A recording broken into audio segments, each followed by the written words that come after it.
Бикар прикормка чесночная. Вот.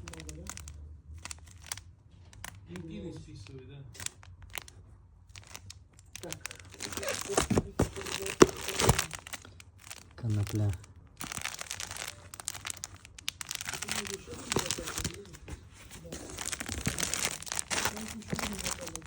Семечки.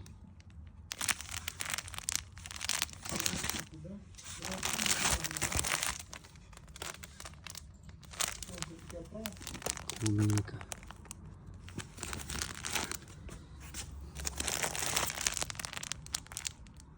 Мед.